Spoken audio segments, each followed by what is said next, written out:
Good, thank you, and good evening from my end. Welcome to my little world of kind of Christian academics, a bit different to what most people kind of come across. But thank you, Nikki, for actually allowing me to speak. And there's a special part for Letitia. I put in one slide especially for her. So,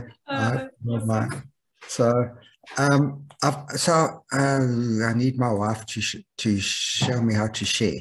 There, okay, there. Right. Can you see that? Yes. Good. So I can start. Okay. So yeah. I'm doing just basic apologetics 101, the base course of why I believe, and hopefully you guys believe, that the Gospels are not just fairy stories, Sunday school stories, that they actually are real, that when Jesus saw Zacchaeus in the tree and told him to come down, that it's actually real. So it is Apologetics 101. We're not getting into the complicated stuff of translations and transmissions and the theology of the Gospels or any of the problem verses. This is the basic why we believe the gospel are not myths. So I've got 60 slides that I put together. This is about 12 years of my work. I've done as much as I can. I've traveled to virtually all the places I'm going to show you. I've tried to back it up as much as I can with people who are very middle of the road Christians, nothing weirdos, nothing kind of off the extreme. I've really tried my utmost to put my research together, which correlates with kind of what mainstream godly Christian professors have put together. And I say that because some of the stuff you may not have come across, and you're welcome to disagree with me, but hopefully, because I'm trying to prove to you that that the Bible, the Gospels are not myths, that you agree with most of what I say, if not all.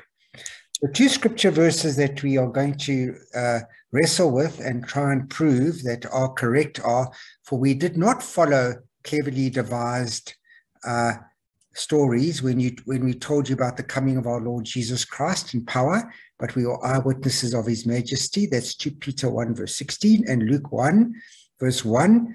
We to paraphrase, that Luke carefully investigated everything from the beginning and he decided to write an orderly account.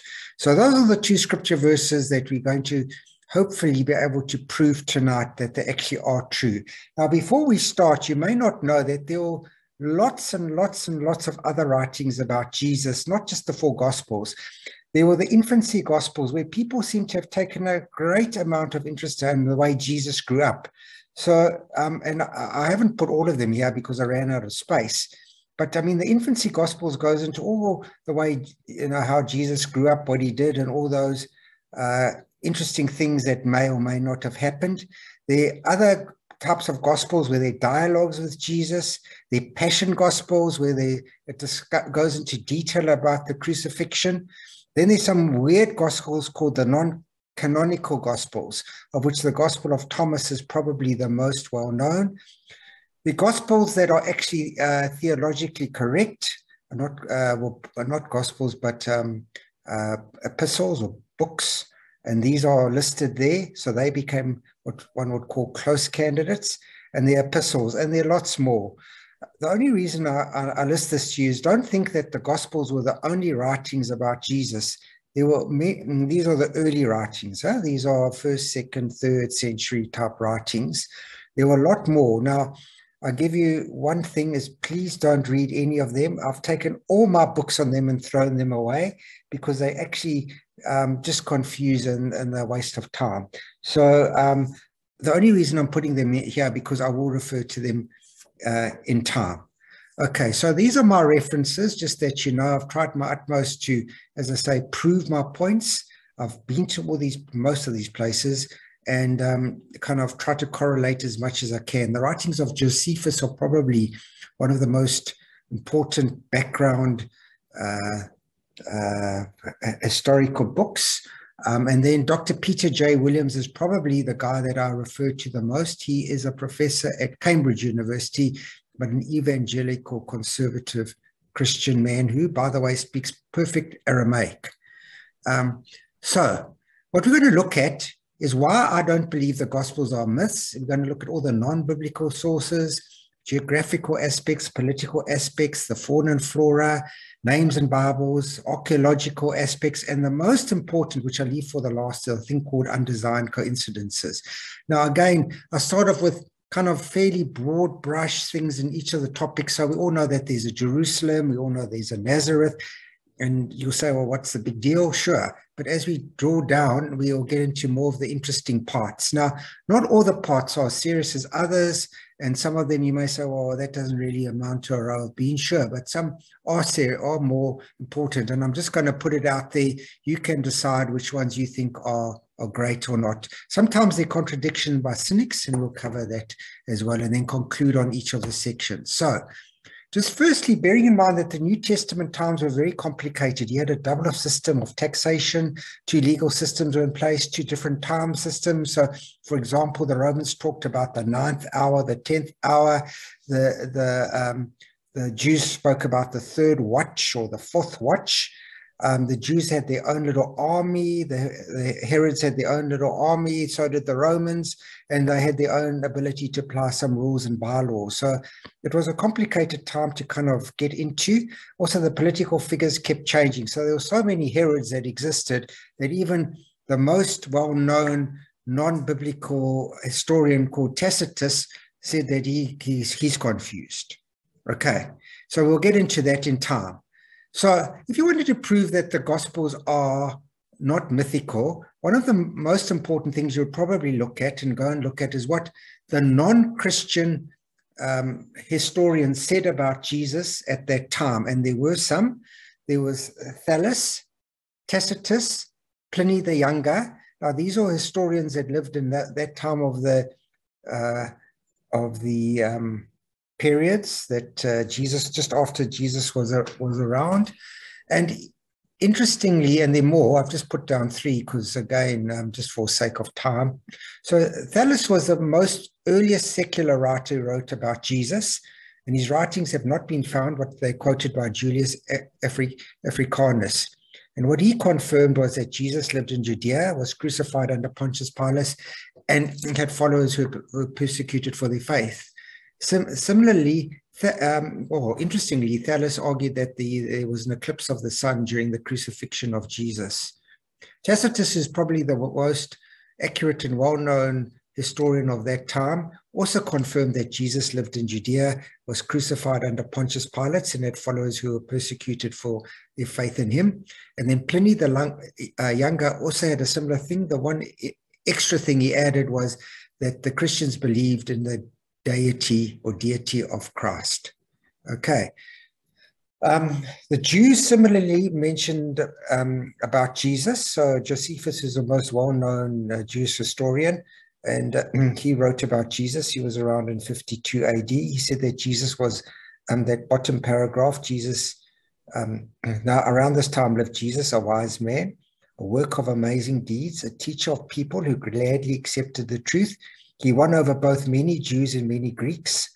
Pilate, when he heard him accused by the leading men among us, condemned him to the cross, and so on and so forth. Then the Talmud, which is very anti-Christian, also spoke about Jesus having magical powers. He led many Jews away, at disciples that were martyred for their faith, and he was executed on the day before the Passover. So these are just some of the kind of high-level facts that other people did write about exactly the same things, that the events that were in the Gospels. Okay, so that's my kind of first point to you, is that non-Christian authors affirmed the message of the Gospel. The next thing we're going to look at is the geography. If the geography is wrong, something would goof out quite badly. I'll give you an example. Let's say we have to travel from here to Ras Al Khaimah or Fujairah. If I said to you, to get to Fujairah, you've got to go to, you just drive. Or you can say, no, I'll go to Silicon Oasis, and then you pass the big mosque, you turn right, you turn onto that road, whatever it's called. Then you've got to go through a mountain pass, so on and so forth. That would explain a lot more that I knew that I was here in Dubai than just saying, oh, you've got to travel from Dubai to Fujairah. So you'll find that when we get into the micro aspects of geography, just what we get to now, again, bear with me. I always do the kind of high level stuff and then the lower level stuff. So Nazareth is mentioned 21 times. We know there's a Nazareth and there's a picture of it. Jerusalem is 66 times, and there's a model of Jerusalem, which you can, if you want to see, you go to the Israel Museum and you can see the model of the temple at that time, during the time of Jesus. And then Capernaum, where Jesus kind of ministered a lot, it's mentioned 16 times, and there's a picture of the synagogue there. But what's more interesting is that all the little villages are mentioned. Now, this starts to prove that the gospel writers knew what they were talking about. So you get all these little villages like Bethany, which is a tiny little village, or Bethphage, which is a tiny little village, Chorazin, Emmaus, tiny little villages. Now, I put a little map there to show you of some of them, but you probably can't see it. And it carries on and on and on. So all these little villages, these guys knew about. Now, also more interestingly, Mark didn't go up to Matthew and say, hey, Matthew, what have you got in your version of the gospel? Okay, let me just check if I've got mine. Okay, check. No, they actually had different ones as well. That proves that all four of them had minute understanding of the cities and towns of Judea at that time. Not only that, there was things like Gethsemane, Golgotha, the Mount of Olives, the Sheep's Gate, Solomon's colonnades. All of that was presented and put in the Bible. So what does this show? It just shows that the writers display knowledge of the geography of the Gospels, and no gospel writer gains all his knowledge from other gospel writers. So they did their own independent research, and they show that understanding of lots of little towns and places, which again proves that they were intimately involved in what they wrote. So there's just two things: the synagogues in Galilee. Now that one at the bottom there, just interestingly enough, was built at the time when Jesus was around. Now, I can't tell you that Jesus sat on that stone or that rock, but I can tell you that it is probably very, very likely that Jesus spoke in that synagogue there in Galilee, because it's one of the few synagogues that the archaeologists have dated back to the time of when Jesus was around. The top one is Chorazin, which is, if you ever go to Israel, is worth going to. That's because Jesus prophesied about that place, and there's a synagogue there as well. Now, in an interesting way, the Sea of Galilee also proves something about the gospel writers, because the sea is a rather grand word for a body of water that's only 21 kilometers long. So Matthew uses sea 16 times, Mark 19, and John 19. But Luke, who has traveled, and he came from Antioch and from the Mediterranean, calls it a lake. Now, to me, this somehow means that the guys who wrote the Gospels, Mark, Peter, presumably, or they kind of most scholars say Peter actually was the author of Mark, and Mark just recorded it. They use the word sea because they didn't know anything more. These mean simple fishermen who came from there. More interestingly, now we keep drilling down. This is the topography of Israel and when it was, and you can see Jerusalem and Jericho and that. Now, all four Gospels know that traveling to Jerusalem is described as going up to Jerusalem because it's 750 meters above sea level. Luke 10 verse 30 says a man is going down from Jerusalem to Jericho. So Jericho is 250 meters below sea level. John 2 verse 12 says you journey from Cana to Capernaum, you go down to that. Similarly, from Nazareth to Capernaum, you go down. They also knew that there were two routes from Jerusalem to Galilee, which Luke and John knew about. So you could go via Jericho, or you could go via the Judean hills. And Luke describes a journey from Jericho to Jerusalem as going through two tiny villages, being Bethany, which you can see there, and then Bethphage is nearby. So all of this points to the authors knowing the topography of Judea and Israel at that time. Now, if I said to you that I had to go to Hatta Dam, and I said you've got to go down to Hatta Dam, you would think that I don't know too much. But if I had to say to you, to get to Hatta Dam, you've got to go up, to me, that would prove to a certain extent that I knew the topography and where this dam was.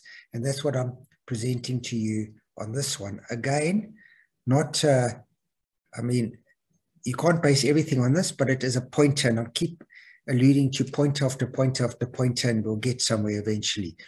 So those are the kind of two major points. But now let's get into the really interesting stuff, because all the minor aspects are where the real proof of the pudding is. The major stuff is not really where the proof of the pudding is, but the minor aspects are. You get to a funny place here called Caesarea Philippi, and you can go there. And if you look there, there's a kind of cliff with funny little indents in it. There's a cave, and out of the cave comes the source of the Jordan River. So Jesus came to this region, which is called Caesarea Philippi, and he asked, who do people say the Son of Man is? And then it carries on a bit, and then he says to Peter that on this rock I will build my church, and the gates of hell or Hades will not overcome it. Now, what on earth is going on here? What's in those funny little indents? What's in the cave, and so on and so forth? Wow. This place used to be called Banias, okay? So Caesarea Philippi, let me go back again, stood in a lush area near the foot of Mount Hermon, and it was a city dominated by immoral activities and pagan worship. In spite of being quite close to Galilee, it was kind of the red light district of that area, because it became a center for Baal worship. But not only that, the Greeks had named the city Panias, named after the Greek god Pan, who was half goat and half human, and you can see him there. What actually happened there is that, if I go back again, that cave was a city or a gate to the underworld where the fertility gods lived during the winter. Then what would happen is, to get them to ensure that the harvest was fruitful, because remember, these guys, if they didn't have a harvest, they would die, because a harvest, you know, they were agriculturalists, and they couldn't just kind of go off and find other food. If the harvest didn't work out, they were in deep trouble. So they would used to do all sorts of detestable acts between the goats and the woman. So you'd have the woman on one side, the goats on the other, and they would do all sorts of strange acts to try and get these fertility gods to come out, which was the gateway to hell and or the underworld, so that they could have a harvest at the end of the season. So this was a dreadful place. It was absolutely a really bad place, and you could see there's an artist's rendition of what it looked like. So what happened? Jesus brought these people here. Why? To show them that any form of paganism that they would come across, and when these guys went out and ministered, they came across gross forms of paganism. They weren't going off to all the nice little kind of Jewish places. They went out into the world. It was a place that Jesus took them here to say that the gates of hell would not overcome it. So this is quite an interesting point, that the geography of the Gospels correlates with what actually happened at that time. Now, if you think, well, that's not really anything great, just bearing in mind that the other Gospels which I refer to, like the Gospel of Thomas, mentions Judea once, nothing more. The Gospel of Judas, no. The Gospel of Philip mentions Jerusalem, Nazareth, and the Jordan. That's it. So my conclusion and my submission to you is that the authors were meticulous in their studying of geography. This does not demonstrate that the Gospels are true, but they either had to spend considerable amounts of time with the local natives, or they were natives. But not only that, the Gospel is not merely accurate, but they're actually a very valuable geographic and historical source. So my next submission to you is, based on the geography, that the Gospels were not myths. Okay, we're getting on now to the archaeological evidence. Now, archaeology and me don't get on, because you research it and then after a while it gets queried and then you end up going in a round circle. But anyway, if you expected the main figures in the Bible to be, they are there. There's the Pilate stone. Okay, so if you look there, there's proof that there was a guy called Pontius Pilate. It was a stone that they uncovered in Caesarea in 1961, showing that, and he was the prefect of Judea at that time. Another interesting archaeological find was that the wicked old priest Caiaphas, who condemned Jesus to death, they found his bone box or ossuary. So the Jews would put, once the flesh had decomposed, they put all their bones into a box called an ossuary. And there's a biblical archaeological review which says that they found the tomb of Caiaphas. They found his bones. Okay, so those are two people. The next thing is Herod the Great. So that Luke 1 verse 5 talks about Herod the Great, and there's a kind of sculpture of him. And there's Masada, where he had his temple. I mean, it's not his temple, his palace. And you can see the ruins of that. There are coins that prove that this guy was around, King Herod. There's a coin talking about King Herod. And as interestingly, there's a place called Herodium. So you can travel there from Jerusalem to this place about 12 kilometers south of Jerusalem. I still remember going there when it was incredibly cold and windy. So there you can see that he built himself a large fortress, a palace, and a small town lived there. And it's the only site named after Herod the Great. And they also believe he was buried there. So they're the ruins that prove that there was such a guy as Herod. Again, we're talking at the high level. But what about this? This is a very interesting point about John the Baptist. Huh? Very interesting. So it says that the word of God came to John in the wilderness, and he was there at the Jordan River baptizing. Then some soldiers asked him, now what are these soldiers doing in a desert in the middle of nowhere talking to him? And they weren't Roman soldiers. Secondly, and as interestingly, when Herod Antipas wanted to have John the Baptist's head cut off, he asked for the Greek as a military officer to execute John the Baptist, not just a normal civil executioner. So what on earth is happening here? Now, if you go there, and I put a little, if you can see that little green sign, that's probably where John the Baptist was baptizing. And there are just some photos of some people in the river there. It's a bit of a yucky place. Not only that, the ruins of the place where John the Baptist had been kept in prison are still there. There's again an artist's kind of rendition of it. And then there the old ruins on top of a hill. And it was a military fortress. So what on earth was going on here? The Bible doesn't really talk about it, but if I go back a thing, so Herod was having a war with a king called Aretas IV. Now, who was this guy? Well, you must remember Herod divorced his first wife, and he married Herodias. Now, Herodias was his second wife. So this king, whose daughter was kind of rejected, got really angry and miffed. So there was a war that broke out because of the way that Herod treated his first wife. So they were fighting between each other at these places. So this explains why there was a military officer that carried out the execution. So he was at Machaerus on a military campaign. He wasn't at his homes in his palace in Galilee. And just after the events of the gospel, Herod's army was soundly defeated by this man. Okay. And interestingly as well, that Josephus notes, who's not a Christian, that many attributed this to God's vengeance on Herod for killing a godly person like John the Baptist. So that is a kind of more of a minute detail that to me is quite an interesting thing. Now, we're getting into more minute details. The next point I'd like to raise in Matthew chapter 2, verse 22, Jesus was, and his family, Joseph and Mary, were coming back from Egypt. So it talks about Herod the Great died, and then Joseph decided to come back to, and he was going to settle in Judea, in basically Bethlehem. But it talks about him being afraid to go there. Then after that, the Bible talks about him being warned in a dream. So why was he afraid? And then why was he warned? Okay. So what happened was Herod the Great died.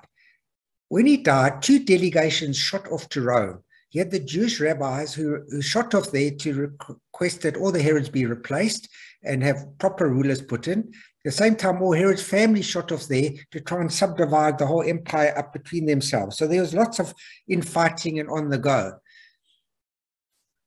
What unfortunately happened was Augustus ruled that Herod's eldest son, which was in his will, would take over and rule Judea. Now, this man was probably the most vicious, evil ruler that you could find, okay?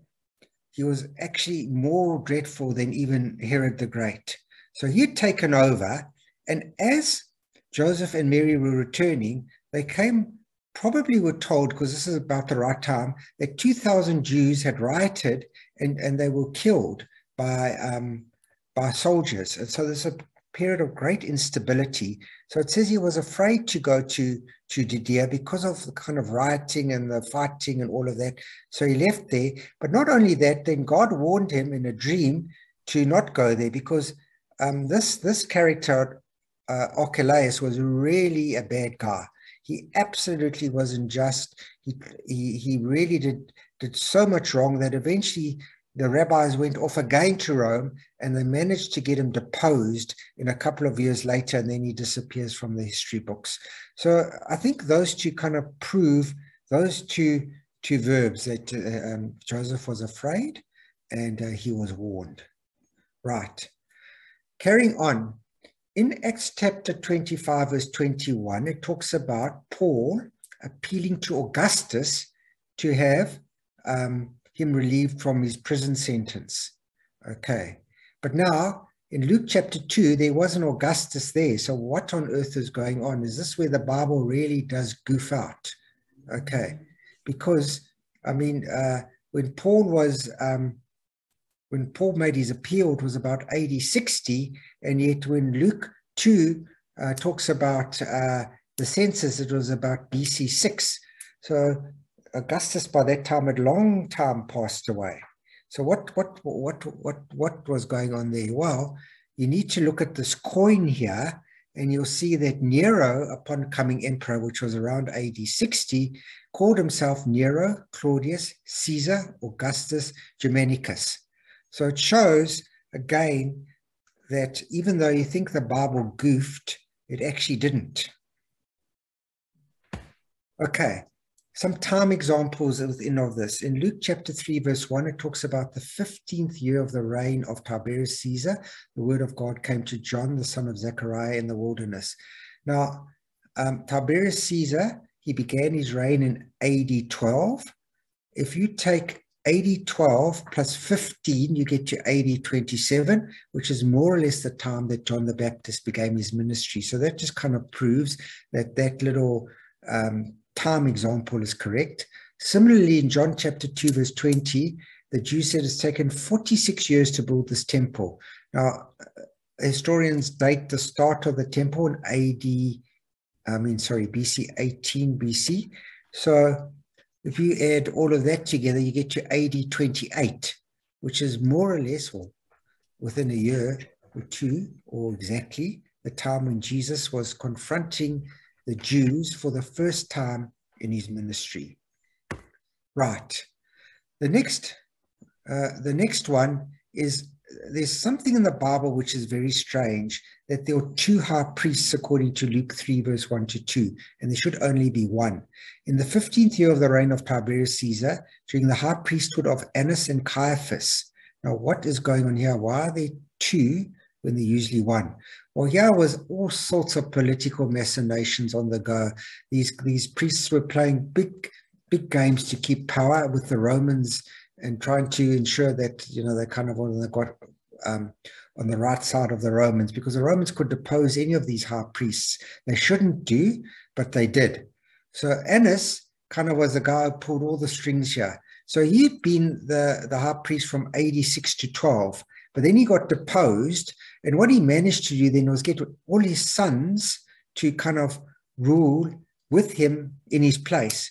So if you look at what Josephus says, is throughout the period of the gospel events and for more than a decade afterwards, Annas kept the power of the high priesthood and controlled the temple through his sons, 5 of whom were appointed high priest by Roman procurators.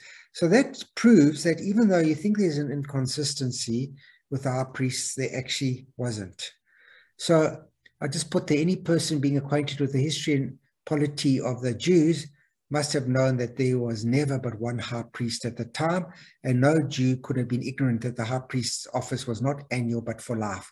But because of Roman interference and all the skullduggery that's taking place between, that's why Jesus so couldn't get on with these guys or John the Baptist, because they were up to all the nonsense. Okay, so my conclusion on this subsection or this chapter is the New Testament authors get their details right, even though they're only incidental to their purpose. So the writers are intimately familiar with the political events of that time. Okay. What about all the flowers and the animals, and what is that? How do we get there? Now, there's a very interesting place called a biblical farm or garden. It's actually quite big. You can see Jerusalem there, and it's halfway between Jerusalem and Tel Aviv. And it was built by 2 Russian Jews. So if you go there, you'll see a walk for the Christians, a walk for the Jews, and then a kind of walk for the botanists. And they've basically tried to create every single flower or herb or anything related to kind of food that were around in both the Old and New Testament. So, of course, we all know that they're common plants like wheat, barley, grape, figs, pomegranates, olives, and dates. And those are the kind of, I think, 7 that were allowed to be presented at the temple. So, but what about going into a bit more detail? Now, this is kind of the site, and it's well worth going if you ever get there. On the left is, I've just put a thing of hyssop, but it shows you how to make how they crushed olives, and every single one of those little trees in that are kind of biblical references. And if you go with a tour guide, he'll take you around. So Letitia, there's a very interesting lady at the top there, especially for you. She's, believe it or not, a doctor of biblical recipes. Now, I've not kind of gone onto a website or whatever, but she's found 200 recipes. So, and there below there is if you go there, they'll teach you how to cook one of them. But all these things are mentioned in the New Testament: bread, olives, figs, mustard, salt, grapes, barley, eggs, fish, lamb, calves, wine, vinegar. But what about mint, dill, and cumin? Now, if you go to a website called jewishvirtuallibrary.org, it's very much the case that those 3 herbs are herbs that were grown in during Bible times in the New Testament. So just again, small details proving authenticity. Okay, so there you go. I mean, that's the food.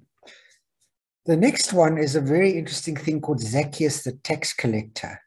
Now, Luke 19 talks about Jesus entering Jericho.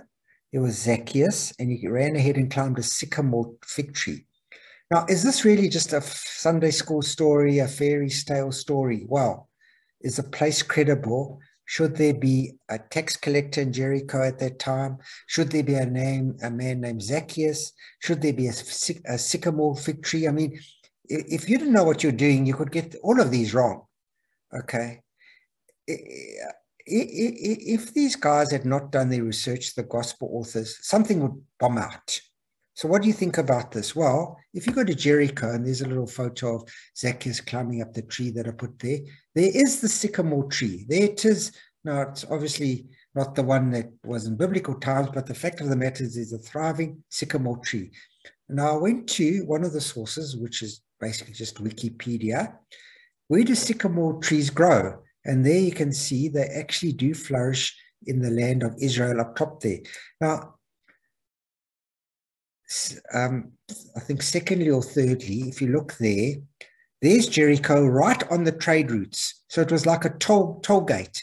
To get through, you had to come across Zacchaeus, who would extort all sorts of money out of you for you to get across and go through to Jerusalem from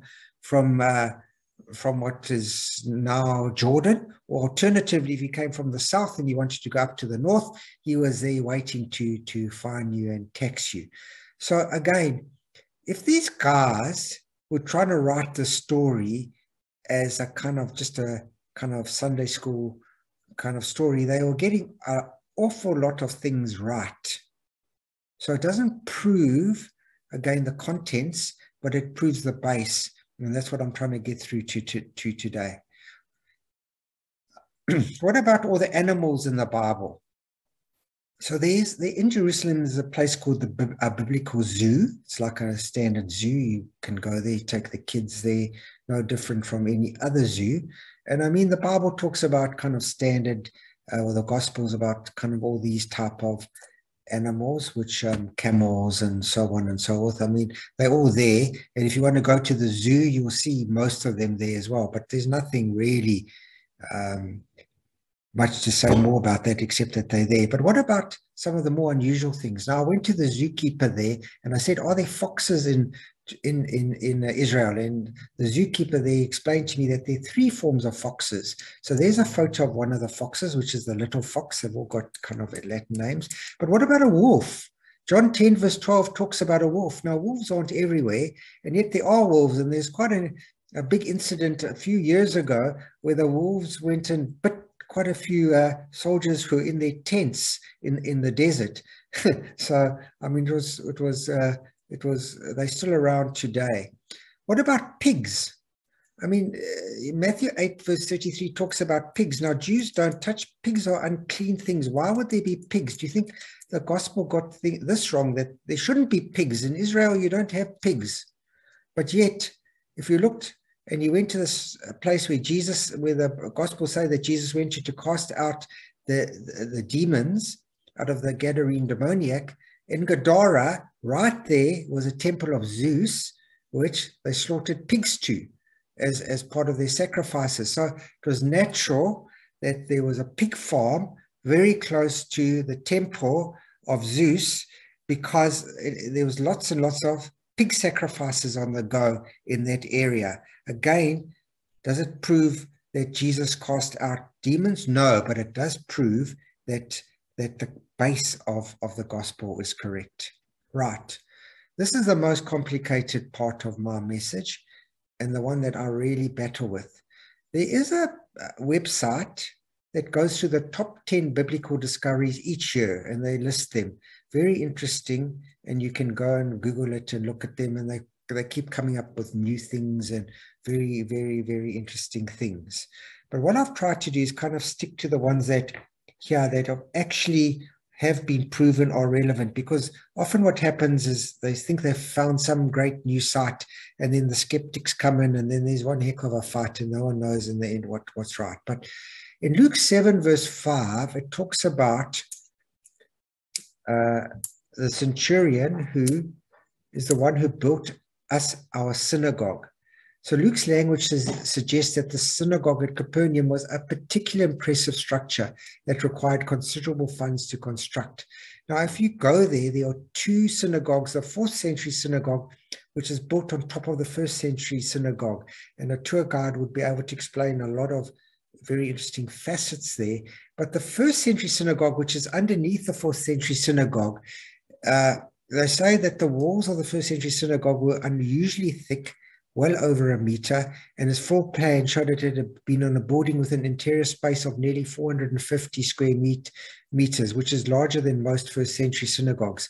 So this fits very well with the implication in Luke 7, verse 1 to 5, that this synagogue was particularly magnificent. Okay. In John chapter 4, talks about the woman at the well in Samaria. So if you go there, it's regarded as one of the most authentic sites in Israel, because wells obviously can't move, and the location fits in well with the narrative. It sits into where the place was in in Samaria. So it's located at the entrance to the mountain pass between Mount Gerizim and Mount Ebal, which is about 2 kilometers east of Nablus. And you go there, and there is on the right, I put in the little well that you can go there and go and look at. So again, just proves that this wasn't a little story of Jesus talking to a woman in the middle of nowhere. No, there was a well. There was a place called Samaria. He sat down there and he was by a well. Okay. This is a very interesting thing called the Nazareth inscription. Now, I think that this proves that the devil was screaming mad about Jesus being resurrected. Because what this is the Roman emperor edict round about AD 50, give or take. And what it said was, if you were caught robbing a tomb, you would be put to death. Now, tomb robbers were quite well known in those years, but they used to steal the jewelry off the body. They didn't steal the body. So this was interesting because, one, it was only spoke to Jews. Two, it was an imperial edict, which is a very serious thing. Three, it talks about stealing corpses, not valuables. And four, it was found in Nazareth. So many kind of Christian scholars believe that this was pointing to, hey, you can't go around. We don't want another story about Jesus being resurrected and his body disappearing again. And I think people talk about this as just another proof that Jesus was resurrected from the dead. Personally, I think that this was the devil just screaming mad and he didn't know what to do. So he put this, kind of got the Roman emperor to write this, right? The pool of Bethesda in John 5 verse 2 is interesting because it talks about 5 colonnades.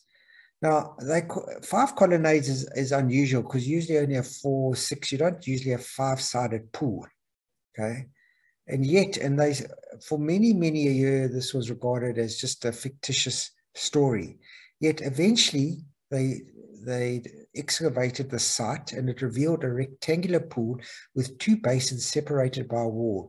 Thus, a 5-sided pool, and each side had a portico. So indeed, there was a place, and you can go there today. There's a top right-hand column which shows you about the 5 colonnades in this place, which is now the pool of Bethesda. And there's a kind of artist's kind of sketch of Jesus going there to heal the man there. Okay. What about architecture?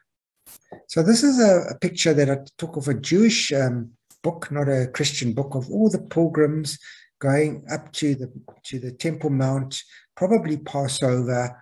And you can see, I mean, up to 200,000 Jews went up to these feasts during this time. And there's the temple. So it talks about Jesus preaching in the temple courts. Now, if you go to the Israel Museum, there's a replica or a little model built of the temple, and it's very, very well done. It's quite big as well. And it shows you that there were temple courts. Now, again, it may not be a big thing, but nevertheless, it's there. So you can see that Jesus entered the temple courts. He began to drive out those who were selling. And there's a typical example of all the things that were on the go in the temple courts, of trading and lots of things on the go, which made Jesus mad because it's just so irreligious and sacrilegious. Okay. So this is a very interesting place to go to. It's called the Nazareth Village. It's in Nazareth, run by Arab Christians, and they've tried as much as they can to replicate Jesus's home. And there's a person cooking. So if you look, and you can, there's the place to go to. I mean, they try and show you how Jesus used to be a carpenter and all the tools he used and all of those things.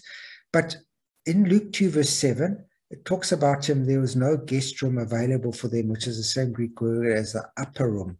And it's well known that in the wealthier Jewish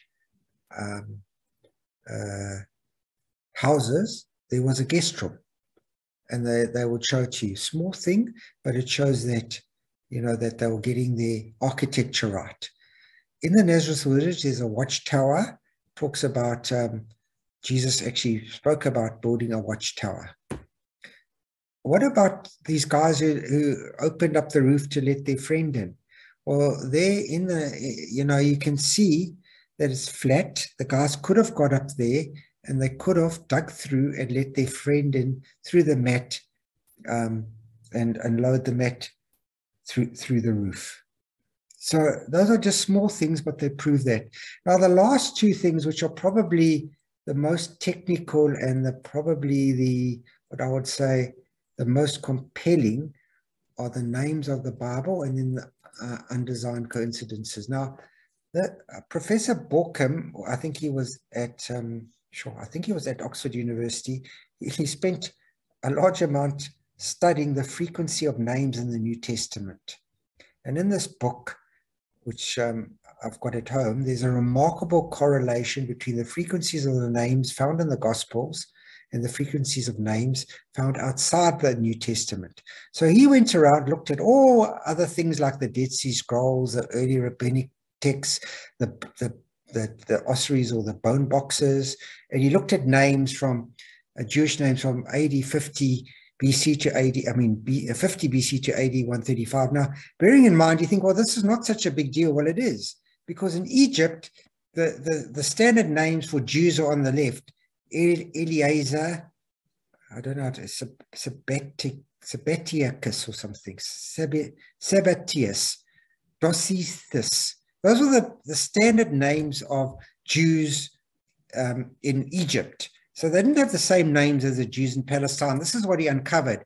Therefore, if these guys, these authors of the Gospels, had not done their research or not lived in Judea, they would have been using this. But look what he found. Based on all his research, Simon and Joseph, which are the two top names in the Bible, they were of all the men mentioned, 18.2% of them were either Simon or Joseph. In all his research, it came out at 15.6% for Palestine. Similarly, the top 9 men's names, and I didn't list them all, but the frequency in the Bible was at 40.3% of all names mentioned, and in his research, 41.5%. Similarly, Mary and Salome, very similar correlation, as well as the top 9 women names. So if you look at the other Gospels that were around, they were nowhere near as accurate as the Gospels. So what is my conclusion on names? Someone living in another part of the Roman Empire could not just use Jewish names in his locality. Gospel writers were giving an authentic pattern of names because the Gospels are of very, very high quality. And my submission to you all the time is everything that has come through means well-researched, well-written, without goofing around, without messing around, fully accurate. Okay, right. There's a lady called Professor McGrew, Lydia McGrew, who went and put a thing together called undesigned coincidences. Now, this is a fascinating topic. So what she said was, sometimes two of the Gospels, but different authors, interlock in a way that would be very unlikely if one of them had copied from the other. For example, one book may mention in passing a detail that would raise a question, but it would be answered in the other book. So you'd have to get the two Gospels to link. And fiction and forgeries are not like this. It's called an undesigned coincidence. So let's look at one. This is a very funny one, in fact. Okay, the tale of two sisters. Okay, in Luke 10, verse 40, Martha was running around and trying to get the food going and everything sorted. And Mary was sitting there listening to what Jesus said. So we had one sister who was like hyper practical, and the other one was hyper like praying and all of that. And very different, although they were sisters. Well, they actually reoccur in John 11. Right. So what happens in John 11 when Jesus comes to their dead brother Lazarus? Martha rushes out to see Jesus. Probably ask him, Jesus, how are you? What's going on? Anything like a blah, blah, blah, blah. Mary sits still and does nothing. Then Martha welcomes Jesus and then says, Mary, come. You must come along. Jesus is here. Mary falls at Jesus' feet and weeps. Then when Jesus says, open the tomb, she says, but the body will smell, it's been dead for 4 years. Okay, let me get this person, you'll come and help. I'll do this, I'll do that. And Mary says nothing. So there's a total linkage between Luke and John. And I honestly do not believe John went to Luke and said, hey, show me what you wrote about Martha, and let me just check and see if mine works. No. This is what I called an undesigned coincidence. So Martha is active, practical, and rushing around. Mary is calmer, more placid and contemplative in both Gospels, and I don't believe that they kind of looked and copied from each other. Okay. Then you have the tale of two brothers. And there are if you go through the book, there are quite a lot of these, and they can get very, very intricate and very interesting. So in Mark 3, verse 17, it talks about James and his brother being called sons of thunder. Right. In Luke 9, verse 53, they're telling Jesus to call down fire from heaven. So what does that prove? They're consistent characteristics, both of them like these really like zealous guys who just want to go around and, spread the gospel. There's a linkage there. So you'll find that there's the synoptic gospels explain things that John leaves out 9 times. John explains the synoptic gospel 6 times, linking them in, and the synoptic gospels explain each other 6 times. A very interesting book to read. But this is probably one of the most fascinating of all what I call synoptic, undesigned coincidences, which is the tale of 2 fish. Okay, and I'm nearly finished. In the Gospels of Mark and John, they talk about green grass and much grass. Now, why would they do that, and what's so great about that? Well, John 6 talks about Passover time. Now, what happens in Passover time? If you look at, people went back and got how the rainfall was in Tiberias, which is very close to where they were, and Passover occurred more or less just after the rainy season. So what would you expect? You would expect much grass and green grass. So you needed the Gospel of John to prove the Gospel of the other 2. Secondly, Mark 6 talks about escaping from the crowds. Now, why would they want to escape from the crowds? Well, again, it was John 6 verse 4 talks about Passover time, and thousands upon thousands of Jews were walking past them at that time. So one says you have to leave. Why? John explains why. Next thing is John 6 verse 5 says asking Philip to buy bread. Now, why Philip? Why not Peter? Why not one? Philip is a very undermentioned apostle. Why him? Well, in Luke 9 verse 10, it says that it was near Bethsaida. And if you read that, where did Philip come from? He came from Bethsaida. So the fact that he asked Philip proves authenticity, because he was asking a person who came from that area, where can I go and get buy bread? And Philip came from Bethsaida. So that's another one. The final thing is the boy bought barley loaves. What's so great about barley loaves? Well, the Passover is the barley harvest. So again, it wasn't a time when there was the wheat harvest. It was a time when there was a barley harvest. So again, small little coincidences, which you may not think is serious, but they prove each other. So this is my submission to you. The Gospels get so much right consistently. They get the places right, the geography right, the plants right, the shapes of houses and the shapes of temple right, the coinage right, the political and religious figures and the settings right. They get the social stratification right. All these evidences cannot prove the Gospels, but with so many hurdles being overcome, it points to a high-quality researched book in all 4 of them. They've been meticulously researched, and they're accurate in minute details. They did not goof out as any other myth would. So again, just to reiterate, all these evidences cannot prove the gospel, but with so many hurdles being overcome, it must point to our witnesses writing high-quality truth about what they've seen, investigated, and observed. And that's it for Apologetics 101. Thank you.